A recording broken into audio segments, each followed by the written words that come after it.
12,000 साल की खामोशी टूट गई। अफ्रीकी रेगिस्तान में दूर कहीं धुआं उठता हुआ नजर आया। जी हाँ, 12,000 साल। हाँ, पूरे 12,000 साल तक एक पहाड़ खामोश बैठा रहा।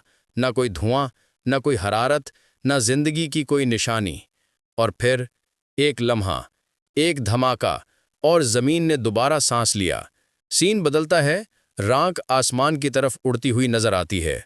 इथोपिया के आफर रीजन में वाक़े हाईली गबी आतश फशां, जिसका नाम शायद ज़्यादा लोगों ने पहले कभी नहीं सुना था, 23 नवंबर 2025 को अचानक बेदार हुआ। और बेदार क्या हुआ? धमाके ने आसमान छेड़ दिया। राख और धुआं सीधा 14 किलोमीटर की ऊंचाई तक जा पहुंचा। बादलों का फैलाव, पहले अफ्रीकी सहरा, फिर बहीरा अहमर, और फिर ये राख का बादल यमन, ओमान, भारत और शुमाली पाकिस्तान की फ़िज़ा तक बढ़ने लगा। एक ऐसे आतशफ़शा ने, जिसे इंसान भूला हुआ पहाड़ समझता था, अब दुनिया को अपनी मौजूदगी याद दिलानी शुरू कर दी। आतशफ़शा फटने, आसपास के इलाकों में राख की मोटी तहें गिरने लगीं। सांस लेना मुश्किल हो गया, पीने का पानी आलूदा होने लगा, मवेशी बीमार होने लगे, इंसान छत के नीचे दिबुक गया, लेकिन पहाड़ अब भी गरज रहा था। साइंसदान कहते हैं कि ये सिर्फ एक आतशफ़शा नहीं, ये ईस्ट अफ्रीकन रिफ्ट की बेदारी है।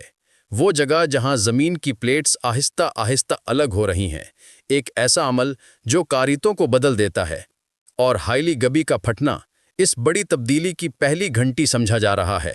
राख का बादल बढ़ा, परवाज़ें मनसूख हुईं, रास्तों में तब्दीलियां की गईं, और माहिरीन ने खबरदार किया कि अगर ये सिलसिला जारी रहा तो खित्ते की फ़िज़ाई आमदोरफ्त दिनों, कई हफ्तों तक मुतासिर हो सकती है। पाकिस्तान में भी सवाल उठने लगे, क्या ये बादल हम तक पहुंचेगा? क्या राख बारिश में मिलकर सेहत को मुतासिर करेगी?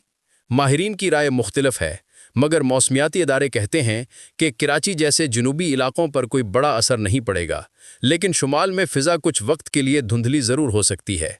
अब आतिशफ़शा की शिद्दत कम हो रही है, मगर ज़मीन अब भी गर्म है। ज़ेरे ज़मीन दरारें अब भी जाग रही हैं। दुनिया अभी तक हैरान है कि 12,000 साल बाद ये पहाड़ क्यों बेदार हुआ। क्या ये सिर्फ एक आतिशफ़शा था, या ज़मीन का कोई पैगाम? वक्त बताएगा।